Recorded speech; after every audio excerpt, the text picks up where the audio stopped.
few of you aren't done yet, but we'll all catch up with each other. You guys notice, I mean, on number 1, they're all, in a way, the same problem. They're all 1 plus function of 7 minus 3x equals 5. They all have that form. See how long it lasts. So obviously the first step is for each one of those. And this is the general thing I've been talking about. You get the thing that has x in it by itself. And then you unstick it, right? You get it out of that thing. So you have to subtract 1 no matter what, and then you do f inverse if such a thing exists. So you can kill the f. So the first thing, the f is square root. Of course, we talked about isolating the radical. I try to make it a little bit of a joke to remember it easier. You're learning how to control the country, a radical element, you're going to isolate and kill it, right? But more generally, it's just my x is stuck in the radical, so I want to get that piece by itself, so I can unstick it. So if I subtract 1, and then what do I do? Yeah, kill the f. The function is square root. The opposite of that is squaring. So I'm going to square both sides. So you get 7 minus 3x equals 16. And then you subtract 7, negative 3x equals 9. And then you get x equals negative 3. But please, dear God, don't just kill that poor dude because he's negative, right? In fact, you want it to be negative because that's going to make the inside nice and positive, right? 7 minus 3 times negative 3 is 7 plus 9 is 16. That's fine. Square root of 16 is 4 plus 1 is 5. Yay, it checks. Check. I like it. All right. And then part B. Part B, C, D. They all have the same first step. So we might as well just cut to the chase here. 7 minus 3x squared equals 4. Absolute value 7 minus 3x equals 4. Log base 2 of 7 minus 3x equals, holy shit, 4. So cool. Different functions, but you want to isolate them and then deal with them, right? What is the thing that's going to kill this function? Depends on what function is. So here, what am I going to do? Square it. And the minute I do that, I've got to put down plus or minus. I got it. Yeah, it's got to become sort of second nature. It's got to feel wrong if you don't do it. So you get 7 minus 3x equals plus or minus 2. And you can do this one of 2 ways. You can immediately now write 2 separate little equations, or you could solve this and then write 2 separate x expressions. So one I like to do, well, I mean, I think most students like to kind of break it up right now so the plus or minus doesn't freak you out.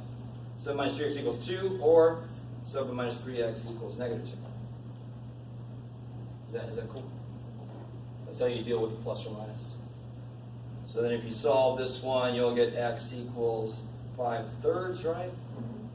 If you solve this one, you'll get x equals 3. Thank you. Cool beans. Now it's a squared equation, so you can check your answers. It's not a square root equation, so there's not going to be extraneous solutions. And if you plug them in, you can check to make sure that it works. Right, how are we doing so far? Because on the final, I like to do this kind of thing. There's going to be a whole big solve this section on the final, just all this kind of shit. It's this idea. Isolate where the variable is, and then kill whatever it's making it stuck. So here, we isolated where the variable was. How do I deal with this? Yeah, absolute value. Since I don't know what kind of number is in there. It's got a variable in it. I have no idea what 7 minus 3x. It's a positive, negative. I'm freaking cool. So I've got to cover my ass and do both cases. So 7 minus 3x could be equal to 4, or 7 minus 3x could be equal to negative 4. I like it. So if you solve this one, you get x equals what? 1? If you solve this one, you get x equals 11/3. Thank you. Again, it's absolute value. It's not going to be extraneous solutions. You just have to watch out. If this would have been a negative 4, you had to stop. Because you could get answers, but neither one would work. So you just got to be on the lookout for a bogus equation before you even do the work. Okay, I like it. I love you guys. Nothing to go on, but that's okay. You're all here, that's good. All right, so what about this last dude? Where do I go from here? This is the freakiest one. It's the newest one. 2 to the 4th power. Yeah. So you rewrite this, really. 2 to the 4th power is 7 minus 3x. 2 to the 4th power is 16. So then you just get a nice, beautiful little simple equation. It takes a lot of ass. Subtract 7, you get 9 equals negative 3x, so you get x equals negative 3. It's a little bit of a coincidence. You get the same answer here as here, because it's base 2 with 4 and it's square root with 4. So, 2 and 4 is the weirdest numbers. 2 times 2 is 4. 2 plus 2 is 4. Double 2 is 4. I mean, holy shit. So it's just a coincidence. All right, how we doing? The more important thing there is you know how to solve this. And when you plug it in, why do I have to check this answer? Why would I have to check it? Log's not negative. To make sure the inside's not 0 or negative. I like the same reason why I have to check this answer, really. Just this one allows for it to be 0, this one doesn't. So I'm just going to make sure when I plug a negative 3 in, sure enough, I get 16, of course. I like it. I like it. I like it. Yeah, you like it, Jeff. It's good for you. Okay. I'm always curious if somebody's like, how does he read my mind? All right. So here, the second guy here, I was trying to make a point. There is a little something you can do on these, but if you just put not like terms or something, or already simplified, I would be completely cool with it. We'll show you the one thing you can sort of do that's really kind of silly. 2x plus 3x, 5x. That's crazy. So what's 2 ln x plus 3 ln x? 5 ln x. Okay, so you get my point. Now watch. I want to show you something kind of interesting here. Did anybody else think about this differently at all? You're all like, no, and don't show me this shit. I mean, if I do this a different way, using the rules of logs, the answer has to be the same. Because if I do everything legally, a different way, I must end up with the same answer, at least at this level of mathematics. That's not what all math is. So what can I do with it too? Who wants to go back up? So I can say natural log of x squared plus natural log of x cubed. What do I do when I add logs? They came from where? Multiply them. Yeah, what's x squared times x cubed? X to the 5th. Good. X. I don't want to hear no 6. And is this the same as, is that the same as this? Are these the same thing? Yeah. Yeah, because that 5 could come down and it would be this. Now, of course, which way is better? Well, this way. Holy shit. But just to show you the property of logs work, period. They're not always the best way to go. All right, so here, officially, the answer I prefer is there ain't shit you can do. Why is there nothing you can do here? Because they're not like terms. They're not like terms. The book sometimes likes to do this. But to be honest, that's the opposite of simplify. If it says simplify and they do this kind of shit, I'm a little worried about whoever wrote that book.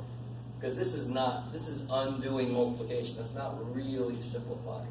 So I would prefer you just say, not like terms or already simplified. So what about here? Not Same like thing. Same thing. Just don't put 2 ln 5. We should know by now that subtracting x cannot cancel an x multiplying by stuff. Right? But here again, you could put x times 2 ln 5 minus 1, but for the same reason I just said, that's kind of not simplification. I know where they're coming from, but it's really not. They're just not like terms. But if you did do this, I'd be fine with it, obviously, because the book does that every now and again, and I know their point, but yeah. Okay. So what about down here? This whole last row has the same kind of thread to it. What happens here? divide them. Yeah, ln of 8 over 4. I like it. So ln of 2. Don't freak out. That's it. You can't go any further, so you just stop.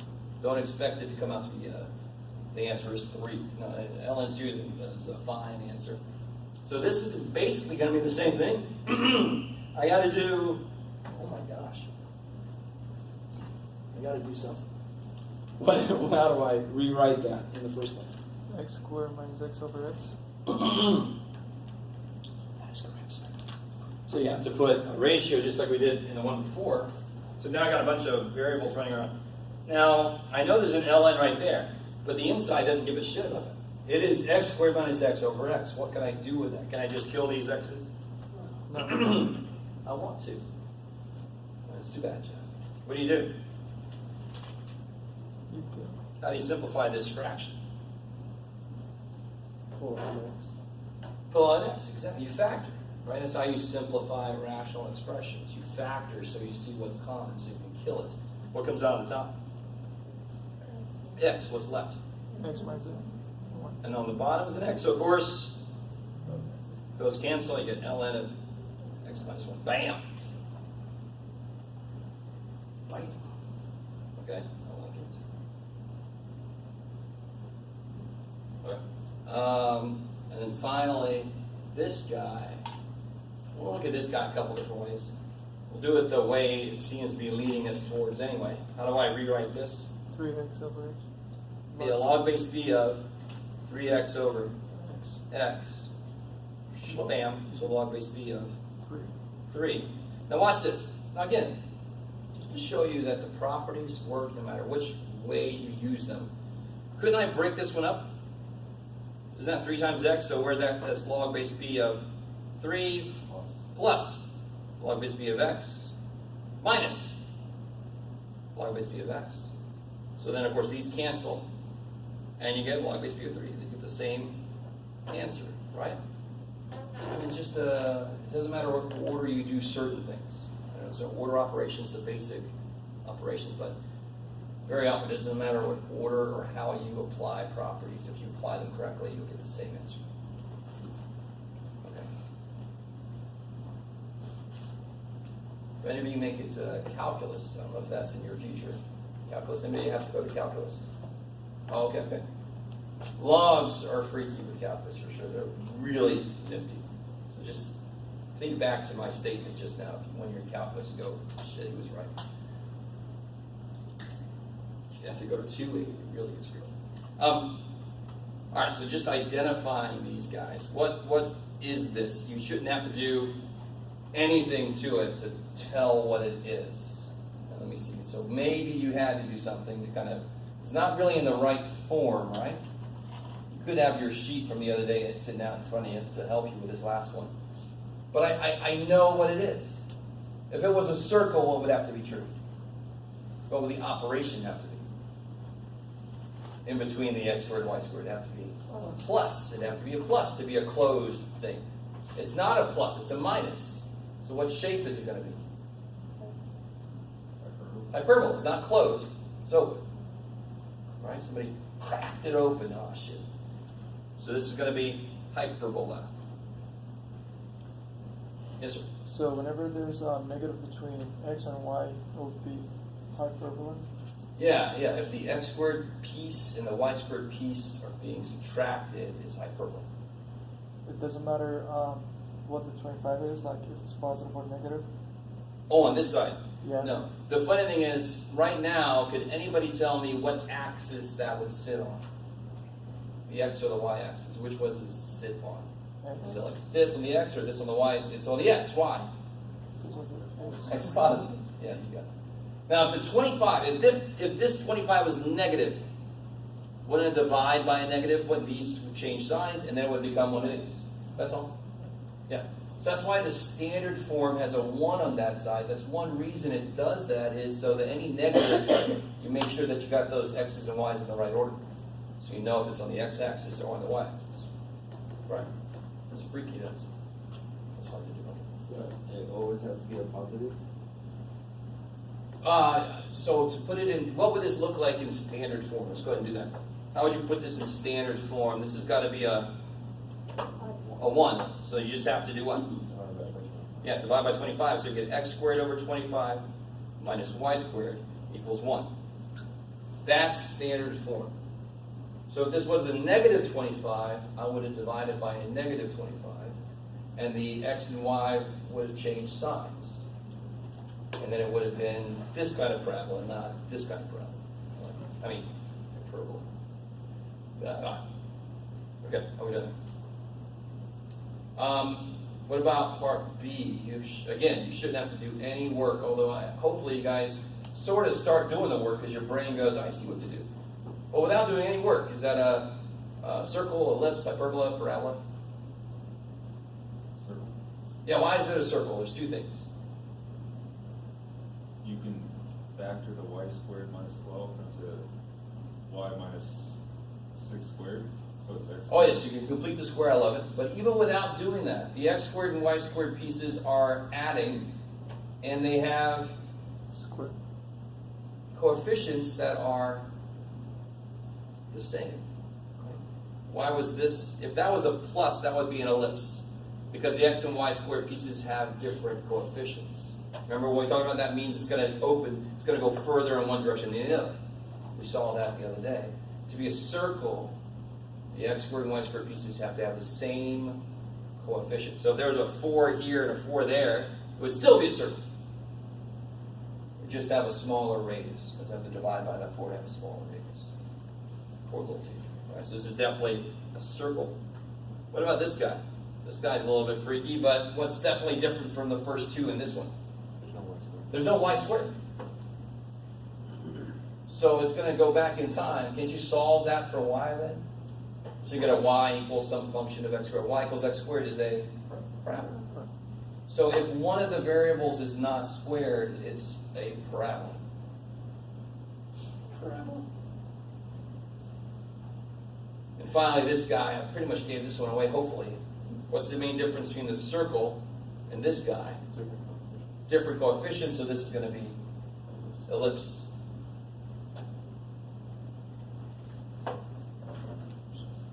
Alright, so what I want you to do right now is to take a minute. I already did the first one. We did the first one together. I want you to put each of the other ones, some of you guys already probably did this, put them in standard form.